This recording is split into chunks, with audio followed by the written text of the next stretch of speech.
मैंने नया नया नौकरी छोड़ा था जी न्यूज़ से और मायावती जी की रैलियां होती थी और मेरे पास एक मोबाइल होता था और एक ट्राइपॉड और कभी ट्रेन में कभी जहाज़ में भी सफ़र किया। तो लोग हंसते थे, मेरे दोस्त थी जो लोग चैनल में थे वो हंसते थे कि क्या कर रहे हो तुम, पागल हो गए। मेरी वैचारिक सहमति तो पहले भी नहीं थी उनसे। स्टर जिसको कहते हैं ना, जो जो रियलिस्टिक अप्रोच की जो फिल्में बनती हैं, जो आप लोग लिटरेचर पढ़ते होंगे तो देखते होंगे, जो रियलिस्टिक अप्रोच का, तो भारत में जो गरीब है, जो एससी एसटी ओबीसी माइनॉरिटी की जो ज़िंदगी है लोगों की, वो अपने आप में एक कहानी है और बहुत ही दर्दनाक कहानी है हम सबके जीवन में। बस उसको कहने की कला आनी चाहिए। और ये कोई बहुत बड़ा, आपकी हिंदी अच्छी नहीं है, आप अशोक नहीं बोलते हैं, अशोक बोलते हैं, आप घोड़ा नहीं बोलते हैं, घोड़ा बोलते हैं। ये बड़ा एक हम लोग को इतना इन्फिरिटी कम्प्लेक्स कराया गया न्यूज़ रूम में, जैसे लगता था कि हम किसी गलत जगह आ गए या हमने कोई अपराध कर दिया है, मेरे माँ बाप ने पैदा करके अपराध कर दिया है। हमें ऐसा महसूस कराया गया न्यूज़ रूम में, आप वीओ नहीं कर सकते हैं, आप रिपोर्टर नहीं हो सकते हैं, आप एंकर नहीं बन सकते हैं। और अब बताइए, आज के डेट में नेशनल दस्तक को 300 मिलियन व्यूज है महीने का। भाषा का मतलब है कि वो बात समझ में आ जानी चाहिए। पाली और प्राकृत में कोई लिंग नहीं है, जेंडर नहीं है। मैं कर्नाटक में पैदा होऊंगा तो मैं कर्नाटक डिक्शन मैंने प्रोनाउंसिएशन रहेगा मेरा। मैं इंग्लैंड में पैदा होता तो इंग्लैंड वाला प्रोनाउंसिएशन होता है मेरा। तमिलनाडु में हूँ या कहीं जहाँ हम बिहारी हैं तो की खाई तो एक लोकल टच आता है। तो ये जो कहता है ना आपको कि तुम्हें भाषा नहीं आती है, आपकी मात्रा ठीक नहीं है, ये सब कहने सुनने की बात है, इस पर इग्नोर मारिए। चैनल है in terms of viewership, in terms of subscriber, सबसे ज़्यादा जिसकी रीच है और बहुत शानदार उनका काम है।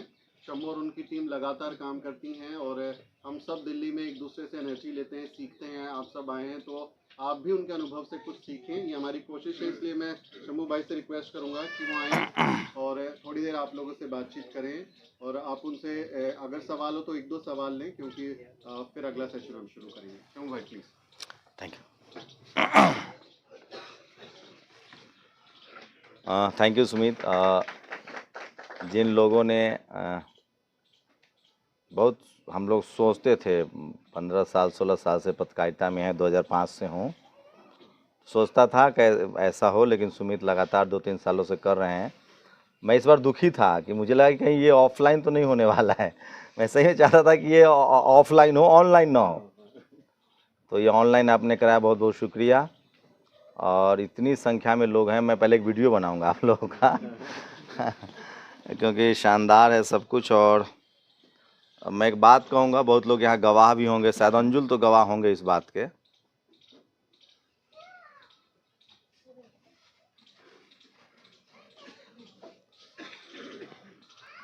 मैंने नया नया नौकरी छोड़ा था जी न्यूज़ से और मायावती जी की रैलियां होती थी और मेरे पास एक मोबाइल होता था और एक ट्राइपॉड और कभी ट्रेन में कभी जहाज़ में भी सफ़र किया।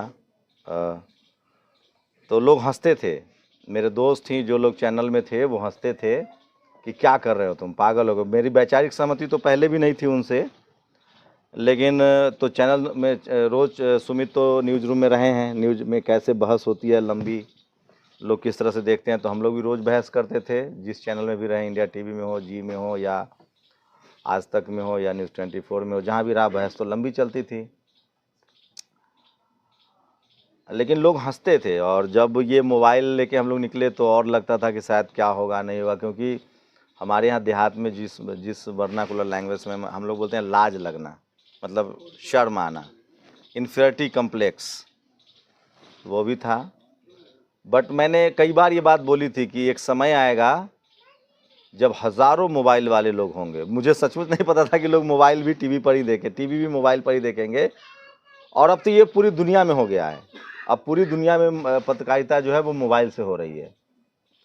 तो और सबसे बड़ी बात है कि मोबाइल पर ही अब लोग टीवी देख रहे हैं, तो अब लाज वाली बात तो रही नहीं। ये भी नहीं कि मैं किसी चैनल का पत्रकार हूँ, ये वाला मसला तो सोल्व आउट हो गया है, एक बात। दूसरी बात की अब तो खुला मार्केट है, किसके पास कितना, आपके कंटेंट में कितना दम है।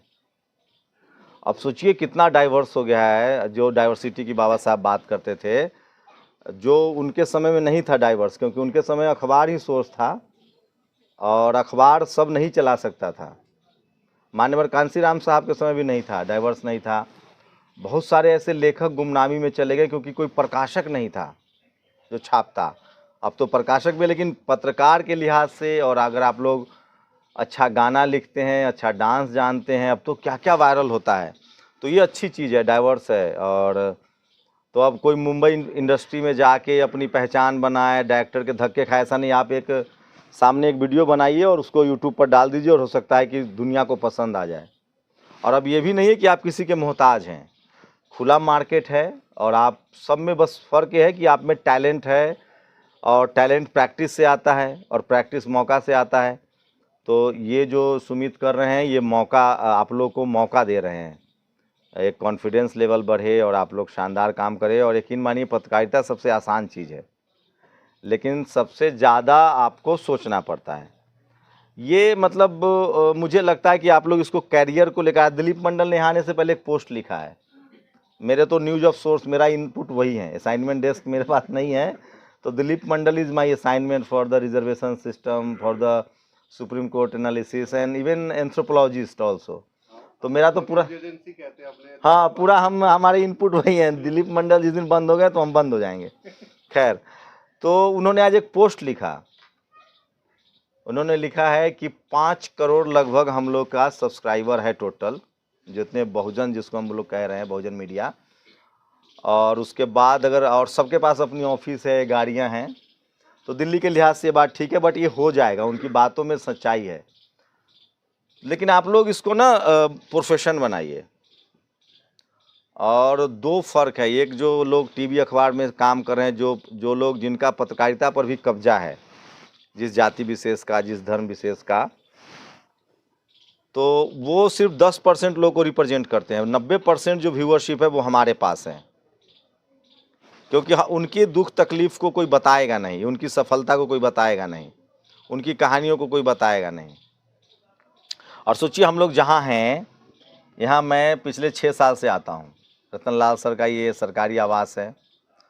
और वो पहले शुरू में वो भी कहते थे कि तुमको लगता है यूट्यूब से कुछ होगा। हमने कहा सर, चीज़ें बदलनी चाहिए, क्योंकि वो टेलीविज़न पे जाते थे। रवीश उनका दोस्त है, मतलब बहुत खास वाला, मतलब फेसबुकिया दोस्त है, मतलब वो हर इनके पोस्ट पर वो कमेंट भी करता है। तो कहते थे कि तुम लोग कर पाओगे, नहीं कर पाओगे। और फॉर्चुनेट की बहुत मदद की उन्होंने, शुरुआती मदद की एकदम बिगनिंग में, और हम लोग उसको कर पा रहे हैं। तो रोजी रोटी के हिसाब से तो ये शानदार काम है। आप लोग कीजिए, मैं तो देख रहा हूँ लोग ब्लॉग्स बना रहे हैं, पैसे कमा रहे हैं, और हम लोग के पास तो सबको, आप यकीन मानिए, हम सब ने सिर्फ लिखना और बोलना शुरू कर दिया तो हमारी ज़िंदगी ही इतने उतार चढ़ाव से गुजरती है। हमारी अपनी ही ज़िंदगी में इतने सारी कहानियाँ हैं, इतने सारे उतार चढ़ाव है, इतने सारे, मतलब ब्लॉकबस्टर जिसको कहते हैं ना, जो रियलिस्टिक अप्रोच की जो फिल्में बनती हैं, जो आप लोग लिटरेचर पढ़ते होंगे तो देखते होंगे, जो रियलिस्टिक अप्रोच का, तो भारत में जो गरीब है, जो SC ST OBC माइनॉरिटी की जो ज़िंदगी है लोगों की, वो अपने आप में एक कहानी है, और बहुत ही दर्दनाक कहानी है हम सबके जीवन में। बस उसको कहने की कला आनी चाहिए। और ये कोई बहुत बड़ा रॉकेट साइंस नहीं है, थोड़ी सी ट्रेनिंग, इस तरह की भी ट्रेनिंग मिल जाए। आप लोग, राजेंद्र प्रसाद सिंह सुमित एक बात कहते हैं कि कोई आपको हंसेगा कि आपकी भाषा ठीक नहीं है, आपका लिंग ठीक नहीं, लिंग मतलब स्लिंग पुलिंग, जेंडर, आपकी हिंदी अच्छी नहीं है, आप अशोक नहीं बोलते हैं, अशोक बोलते हैं, आप घोड़ा नहीं बोलते हैं, घोड़ा बोलते हैं। ये बड़ा एक, हम लोग को इतना इन्फिरिटी कम्प्लेक्स कराया गया न्यूज़ रूम में, जैसे लगता था कि हम किसी गलत जगह आ गए या हमने कोई अपराध कर दिया है, मेरे माँ बाप ने पैदा करके अपराध कर दिया है। हमें ऐसा महसूस कराएगा न्यूज़ रूम में, आप वीओ नहीं कर सकते हैं, आप रिपोर्टर नहीं हो सकते हैं, आप एंकर नहीं बन सकते हैं। और अब बताइए, आज के डेट में नेशनल दस्तक को 300 मिलियन व्यूज है महीने का, मैक्सिमम 300 मिलियन गया तो मैं अपनी तो मार्केटिंग करूंगा ना। 80-85 मिलियन तो रहता ही रहता है, मतलब एकदम, लेकिन 300 मिलियन। तो ये जो दरअसल वो जो आपको इस तरह की बात कहते हैं ना, मैं ये कह रहा हूँ, ये नॉर्मल जो मेरे साथ हुई है वही सब आपके 2-3 जो जगह, जैसे आपको लगा कि मैं अच्छी हिंदी नहीं बोल पा रहा हूँ या अच्छी अंग्रेजी नहीं बोल पा रहा हूँ। भाषा का मतलब है कि वो बात समझ में आ जानी चाहिए। पाली और प्राकृत में कोई लिंग नहीं है, जेंडर नहीं है। मैं कर्नाटक में पैदा होऊंगा तो मैं कर्नाटक डिक्शन मैंने प्रोनाउंसिएशन रहेगा मेरा। मैं इंग्लैंड में पैदा होता तो इंग्लैंड वाला प्रोनाउंसिएशन होता है मेरा। तमिलनाडु में हूँ या कहीं जहाँ हम बिहारी हैं तो की खाइबे, तो एक लोकल टच आता है। तो ये जो कहता है ना आपको कि तुम्हें भाषा नहीं आती है, आपकी मात्रा ठीक नहीं है, ये सब कहने सुनने की बात है, इस पर इग्नोर मारिए। मेन है कि आपके शब्दों में कितनी शक्ति है, क्या वो सामने वाले को खींच रहा है कि नहीं, क्या आप अपनी बात रख पा रहे हैं कि नहीं। इसलिए भाषा लिंग्विस्टिक है, अगर आप लिंग्विस्टिक होना अच्छी बात है, भाषा पढ़िए, तमाम भाषाएं सीखिए, शुद्धता अशुद्धता भी जरूरी है, लेकिन उसके चलते काम मत रोकिए। हम लोग का करियर इसलिए एक्सपायर कर दिया गया, बट अच्छा वो एक्सपायर हो गया। अगर नहीं आते तो इधर नहीं आ पाते, ठीक ही है। वो परेशान नहीं करते तो इतनी समझ भी नहीं बढ़ती। तो एक तो भाषा को लेकर बिल्कुल मत होइए। दूसरी बात है कैरियर को लेकर, आप सब जानते हैं, ये इसमें कोई भाषण नहीं है, सरकारी नौकरियों की हालत क्या है पता ही है। और सरकारी नौकरियों जो लोग कर रहे हैं उनसे पूछिए कि वो कितना संघर्ष कर रहे हैं। या तो सरकारी नौकरी में आप सरेंडर कर जाइए, तो रोज आपके आत्मसम्मान को कुचला जाएगा, या फिर प्रोफेसर साहब रतनलाल सर के तरह आप लड़िए भिड़िए तो तमाम तकलीफ़ें उठाइए। तो मैं जितना अपने समाज के लोगों से मिलता हूँ, हम लोग सब काम जानते हैं, मिट्टी गाड़ना जानते हैं, खेती करना जानते हैं, भैंस पालते हैं, बकरियां पालते हैं, रिजर्वेशन आया, स्कूल में जाने का अधिकार मिला। अब ये कलम युग है, कलयुग तो है नहीं, कलम युग है। कलयुग था, अब कलम युग है, तो हम पढ़ लिख के वैज्ञानिक डॉक्टर भी बन रहे हैं। बस हमें मुंह चलाना नहीं आता है। ये जो जीभ चलाना, जो मुंह चलाना है ना, फक्कर नहीं है हम लोग। और बुद्ध ने कहा है कि आपके शब्द में शक्ति होती है, आप जैसे सोचेंगे बोलेंगे वही होता है। तो हम लोग को बोलना शुरू करना है, और बोलने से ही आप राष्ट्रपति बन सकते हैं, प्रधानमंत्री बन सकते हैं, पत्रकार बन सकते हैं। इवन अपने जिस प्रोफेशन में हैं आप डॉक्टर हैं, इंजीनियर हैं, आज के डेट में डिजिटल, आप खाना डिजिटल ही मंगवा रहे हैं ऑनलाइन। अब हर कोई, तो ये फ्यूचर के लिहाज से भी, बिजनेस के लिहाज से भी, कैरियर के लिहाज से भी शानदार काम है। घूमना फिरना भी है, ट्रैवल भी है, और अगर उसमें सोशल रिस्पॉन्सिबिलिटी हो, एक सामाजिक होने का, जिस समाज से हम लोग आए हैं और जिस देश में हैं, जिस संविधान की वजह से हमें अधिकार मिला है, जिन लोगों ने, हम बाबा साहब पर कोई, हम लोग बाबा साहब रटते हैं, ये क्यों रटते हैं? क्योंकि वो थे तो हम हैं। अगर वो नहीं होते तो हम पैदा हो गए होते, लेकिन कहीं गटर में होते। तो एजुकेशन का जो हमें अधिकार मिला, तो इसलिए अगर सोशल रिस्पॉन्सिबिलिटी हमारे अंदर थोड़ी बहुत अगर आ जाती है, जैसे अभी सुमित ने उनको कहा कि हमारे अधिकारी रिटायरमेंट के बाद ही क्रांतिकारी होते हैं, ये बहुत हद तक नहीं, 100% सही है, लेकिन उनकी इतनी मजबूरियां होती हैं। हम लोग फर्स्ट जनरेशन है, सेकंड जनरेशन है, हमारे पास ज़मीन नहीं है, बिजनेस नहीं है, हमारे पास सोशल एसेट्स नहीं है, मतलब चाचा फूफा ताऊ नाना काका इस तरह के रिश्तेदार नहीं हैं। तो दिक्कतें तो हैं, लेकिन इससे बेहतर कभी और मौका, बाबा साहब के समय में इतना भी मौका नहीं था। अभी 5 साल पहले तक इतना मौका नहीं था। हम लोग को IMC में बताया गया कि आप बगावत कैसे करोगे, टीवी अखबार तो अपना खोल नहीं सकते हो। तो इसमें कितने लोग हैं जो ब्लॉग बनाते हैं, या जो न्यूज कंटेंट क्रिएट करते हैं, न्यूज कंटेंट, और ब्लॉग कितने लोग बनाते हैं, और यूट्यूब पर कितने लोग डांस देखते हैं या रील्स देखते हैं? मैं भी देखता हूँ, सपना चौधरी का डांस। तो मुझे लगता है कि उसमें अपनी भागीदारी था। हम सिर्फ दर्शक नहीं बने रहेंगे, हम क्रिकेट मैच में भी दर्शक हैं, हम फिल्मों के भी दर्शक थे, अभी 2-3 लोग आए हैं, मंजुले आए हैं। तो हमें सिर्फ दर्शक नहीं रहना है, हमें न्यूज़ कंटेंट क्रिएट करना है। और यकीन मानिए, ऐसा हम लोग कभी सोच नहीं सकते थे। अब तो आप खाना खा रहे हैं, उसका वीडियो डाल दीजिए, किसी को पसंद आ जाए। तो मैं सिर्फ ये कहूँगा कि इसको आप लोग करियर के तौर पे एंजॉय कीजिए, और यकीन मानिए अगर 2-3-4 साल आप मेहनत करते हैं, जो न्यूज़ कंटेंट वाले नहीं है वो, तो जो मेहनत करते हैं, जो फूड ब्लॉगर हैं या ब्लॉगर हैं, मैं तो खुद फूड चैनल मैं सोच रहा हूँ खोलने का, बनाऊंगा भी जहाँ जहाँ जाता हूँ। तो एक तो करियर वाला तो तुम भूल जाइए, माता पिताजी बाद में अभी कहेंगे, पढ़ाई नहीं रोकने के लिए कह रहा हूँ, लेकिन आप इस, अब तो जज साहब वीडियो बनवा रहे हैं भाई, जजेज वीडियो बना रहे हैं। तो एक तो इसको करियर के तौर पे लीजिए। अगर सोशल रिस्पॉन्सिबिलिटी है, कल मुझे एक आदमी मिलने आए, नाम कोट नहीं करूँगा, गैंगटॉक से, और ही नोज एवरीथिंग, मेरे सारे वीडियोज उनको पता थे। तो उन्होंने कहा कि मैं इसलिए आपको पसंद करता हूँ कि बीच बीच में जो आप हमारे सोशल जो बात रखते हैं उसमें, चाहे वो बुद्धा एंड धम्मा हो, चाहे आप हमारा इतिहास हो, तो थोड़ा सोशल रिस्पॉन्सिबिलिटी भी पूरा कीजिए। ब्लॉग्स भी बनाते हैं तो उसमें सोशल कंटेंट डालिए, फूले पेरियार अम्बेडकर डालिए, ताकि उससे लोग हमारे अवेयर हों, क्योंकि हम लोग उनके कर्जदार हैं, हम उन्हीं की वजह से हैं। और अगर न्यूज कंटेंट बनाना चाहते हैं, न्यूज में जो लोग आना चाहते हैं, वो अपने दिमाग से एकदम डर निकालिए। हम लोग इस देश के नागरिक हैं, हमारा संवैधानिक अधिकार है, और हमारे पास ट्रेनिंग हो न हो, पत्रकारों को कोई विशेष अधिकार नहीं है। और यकीन मानिए, जितने लोग को आपने टीवी पर अभी बोलते हुए देख रहे हैं, उसमें कुछ लोग हमारे सीनियर हैं, सुधीर चौधरी, रवि, उनको मैंने बनते हुए नहीं देख, सुधीर को तो मैंने बनते हुए देखा है अपनी आंखों के सामने। He was only anchor in India TV, and just उनको जब वहाँ से हटाया गया तो लाइव ही कम लाइव इंडिया, तो हम लोग स्टार न्यूज़ में थे, तो उन्होंने हम लोग को हायर किया। और बाकी जो जितने जो अभी जो एंकर हैं, रूबिका हो या अंजना हो, इनको तो मैंने अपने सामने बनते हुए देखा है। तो चेहरा, रंग, जाति मैटर नहीं करता है, बस थोड़ा सा न्यूज कंटेंट में है कि ये मतलब आपको 24/7 उसमें डूबना पड़ेगा। ये 24 घंटा वाला काम है भैया। खबर पढ़ना पड़ेगा, खबर में जीना पड़ेगा, खबर में सोचना पड़ेगा, और वो आप जब करेंगे तो आपको मज़ा आने लगेगा। और हमें लगता है कि एक सोशली हम लोग पढ़े लिखे हैं, तो इसलिए हमारे समाज के तरफ से भी ये जिम्मेदारी है। हमें पहले नहीं पता था कि इन खबरों का क्या असर होता है, लेकिन अब पता है कि इसी खबर से देश चलता है, इसी खबर से लोग सत्ता पर कब्जा बनाए बैठे हैं, और इसी खबर से आपके हक अधिकार जो हैं वो मिल रहा है। तो प्लीज़ सुमित, थैंक यू, आपने इतना बढ़िया इनिशिएट किया, हम लोग सोचते रह गए, नहीं कर पाए। आपने इतने लोगों को जो, और इसमें से आधे लोग भी अगर न्यूज़ जनरेटर बन गए, न्यूज़ कंटेंट क्रिएटर बन गए, और सब लोग कैमरा पर आइए, सामने से बोलिए, रोज फेसबुक पर, यूट्यूब पर अपना टाइम तय कीजिए।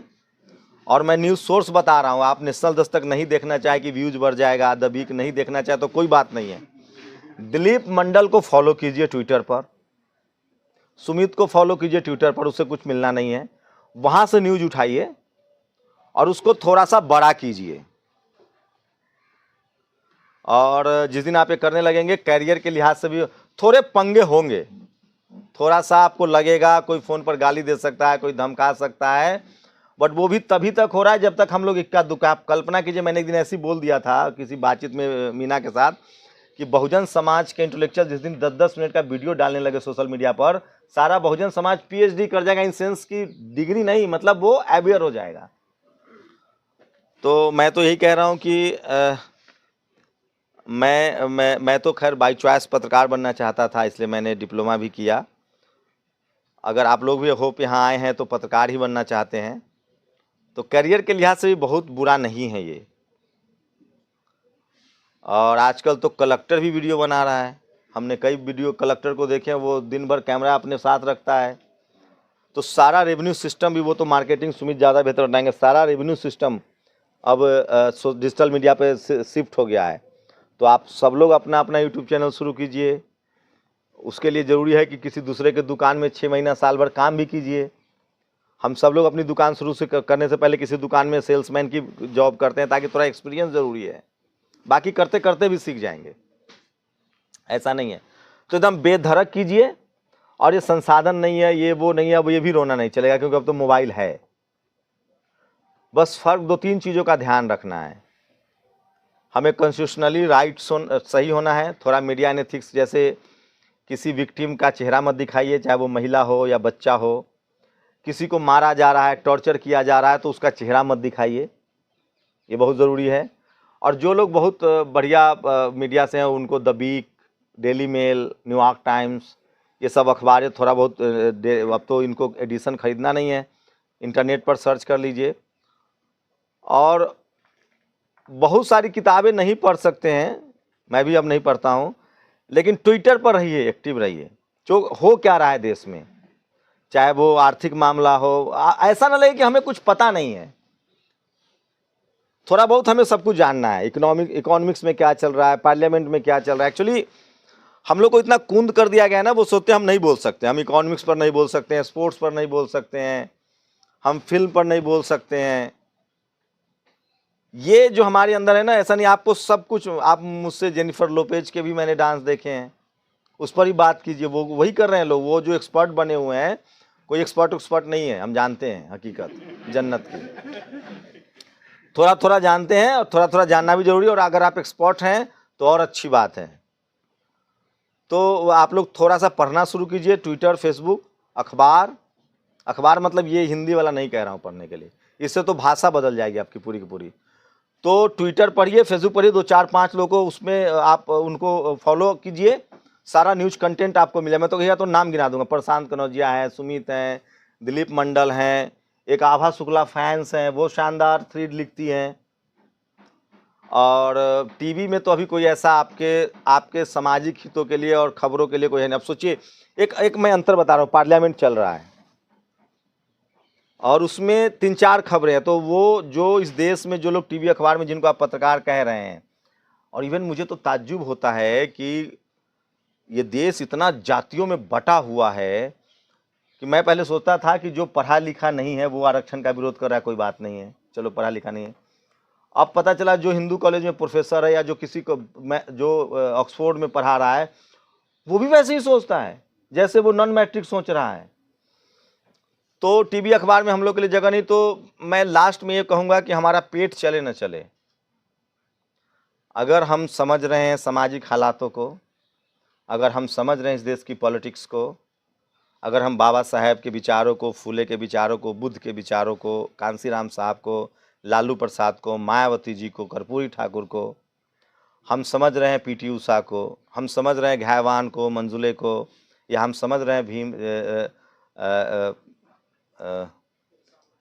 जो बिरसा मुंडा या जयपाल मुंडा हो या सिद्धो कान्हो, क्या है, पारंजिता, हाँ, तो सोचिए कि हम लोग ये कोई काम मजबूरी में नहीं कर रहे हैं। सुमित भी सक्सेस थे, वो न्यूज रूम में नौकरी कर रहे थे, मैं भी नौकरी कर रहा था, समर भी आ गए। तो हम लोग ये काम बाय चॉइस कर रहे हैं, और हमें लगा पत्रकार के तौर पे कि हमारी सोशल रिस्पॉन्सिबिलिटी है कि हम जिस कम्युनिटी, जिस समाज और जिस देश में पैदा हुए हैं, हमें उसके लिए भी कुछ करना पड़ेगा। और एक पत्रकार के तौर पे 2 बड़ी जिम्मेदारी होती है आप पर। एक तो आपके अपने परिवार की जिम्मेदारी, तो वो हर किसी की होती है। एक सोशल रिस्पॉन्सिबिलिटी है हम लोगों की कि हम लोग जिस समाज में पैदा हुए हैं उसके बारे में, उसके लिए लड़ें।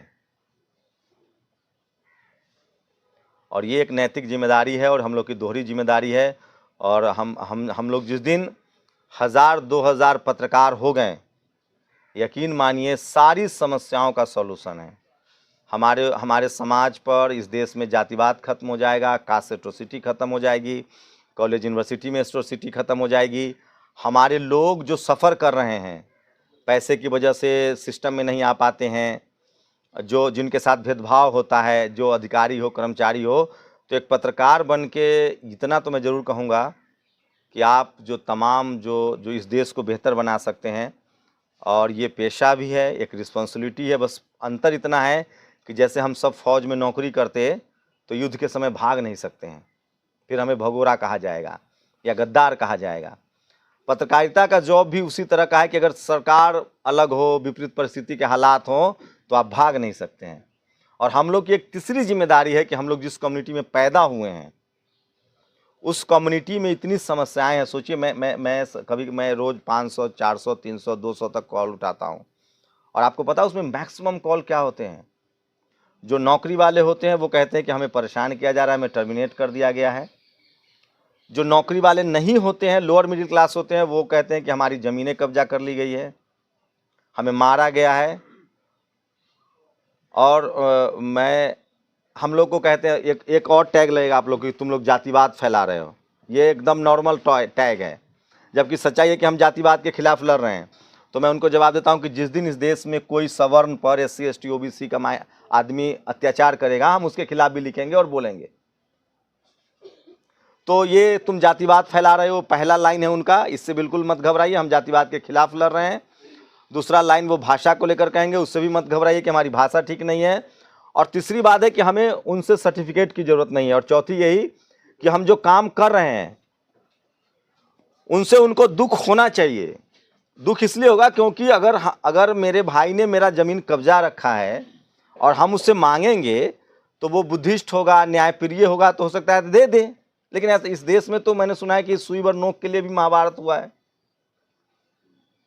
तो जो लोग कह रहे हैं कि सुई भर नोक के लिए, सुई की नोक भर जमीन के लिए महाभारत जिन लोगों ने किया है, उनसे तो उम्मीद ही मत रखिए कि वो आपको बोलने पर दे देंगे। तो महाभारत तो करना नहीं है, संवैधानिक अधिकार है। और मुझे लगता है ऐसा कि हम बहुजन समाज की तकलीफ़ों की मात्र एक वजह है चुप्पी, न बोलना। और न बोलने का मतलब ये नहीं कि हम आपस में नहीं बोलते हैं, हमारे पास कोई प्लेटफॉर्म नहीं है जिस पर हम बोलें। और अगर पत्रकारिता का महत्व नहीं होता तो बाबा साहब मुकनायक शुरू नहीं करते। तो इसलिए आप लोग इसको करियर भी बनाइए, ये सोशल रिस्पॉन्सिबिलिटी भी है, और सबसे बड़ी बात है कि शानदार पेशा है। आप बहुत सारा घूमते हैं, बहुत सारे तरह के लोगों से मिलते हैं। 10 से 5 की नौकरी कोई बुरी नहीं है, लेकिन ज़िंदगी भी नहीं है। Thank you. बहुजन विचारधारा को घर घर तक पहुंचाने के लिए हमारे YouTube चैनल को सब्सक्राइब करें, लाइक करें, कमेंट करें, शेयर करें और बेल आइकन की घंटी दबाना ना भूलें।